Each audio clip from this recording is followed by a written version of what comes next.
पुरी की पावन धरती पर विराजमान भगवान जगन्नाथ केवल एक मूर्ति नहीं है, वे स्वयं रहस्य हैं।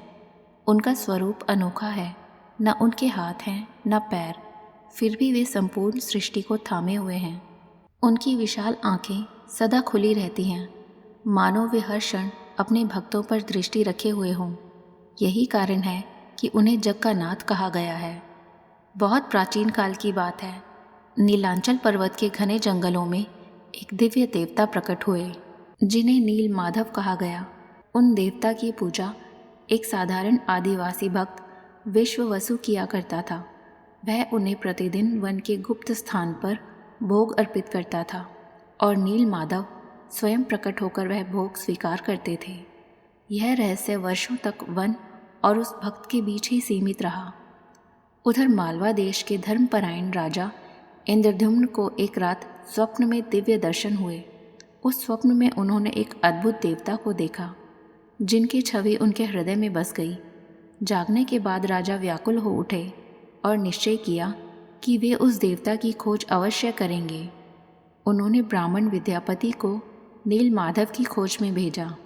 विद्यापति अनेक कष्ट सहते हुए नीलांचल पहुँचे। वहाँ उनकी भेंट विश्ववसु से हुई। पहले तो विश्ववसु ने उस रहस्य को प्रकट करने से इनकार कर दिया, लेकिन जब विद्यापति उसका दामाद बना तब प्रेमवश उसने उसे आंखों पर पट्टी बांधकर नील माधव के दर्शन कराए। परंतु चतुर विद्यापति ने मार्ग में सरसों के दाने गिरा दिए, जो बाद में अंकुरित होकर मार्ग का संकेत बन गए। जब राजा इंद्रद्युम्न वहाँ पहुँचे तब तक नील माधव अंतर्ध्यान हो चुके थे। यह देखकर राजा अत्यंत दुखी हुए और उन्होंने उसी स्थान पर कठोर तपस्या आरंभ कर दी। उनकी भक्ति से प्रसन्न होकर आकाशवाणी हुई कि भगवान स्वयं एक नवीन रूप में प्रकट होंगे। कुछ समय बाद समुद्र की लहरों के साथ एक दिव्य नीम का विशाल लट्ठा तट पर आ लगा। आकाशवाणी हुई कि इसी दारू ब्रह्म से भगवान का स्वरूप बनेगा। तभी एक वृद्ध बढ़ई प्रकट हुआ और उसने शर्त रखी कि मूर्ति निर्माण के दौरान कोई भी द्वार नहीं खोलेगा। राजा ने शर्त स्वीकार कर ली। दिन बीतते गए, भीतर से निर्माण की ध्वनि आती रही, लेकिन एक दिन अचानक सब शांत हो गया। रानी के मन में शंका जागी और उन्होंने द्वार खुलवा दिया। द्वार खुलते ही वृद्ध बढ़ई अंतर्ध्यान हो गया। भीतर जो मूर्तियाँ थीं वे अधूरी थीं। हाथ नहीं थे, पैर नहीं थे, केवल विशाल नेत्र और अनोखा आकार था। राजा शोक में डूब गए। तभी पुनः आकाशवाणी हुई कि यह अधूरापन नहीं बल्कि पूर्णता का प्रतीक है। भगवान ने कहा कि वे रूप में नहीं भाव में पूर्ण हैं। वे जाति, रूप, आकार और भेद से परे हैं। इसी स्वरूप में वे जगन्नाथ कहलाए।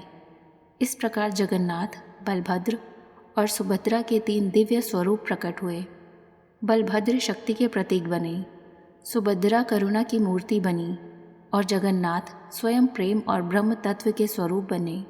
आज भी पुरी में बनने वाला महाप्रसाद संसार का सबसे बड़ा रसोईघर चलाता है, जहाँ राजा और रंक, अमीर और गरीब सभी एक समान बैठकर प्रसाद ग्रहण करते हैं।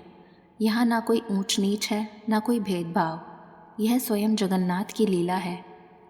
वर्ष में एक बार जब रथ यात्रा निकलती है तब भगवान अपने मंदिर से बाहर आकर सड़कों पर उतरते हैं, ताकि वे उन भक्तों तक भी पहुंच सकें जो मंदिर तक नहीं आ सकते। यह दर्शाता है कि भगवान स्वयं भक्तों की ओर बढ़ते हैं। हर बार जब मूर्ति बदली जाती है तब उसके भीतर स्थित ब्रह्म पदार्थ को एक मूर्ति से दूसरी में स्थानांतरित किया जाता है।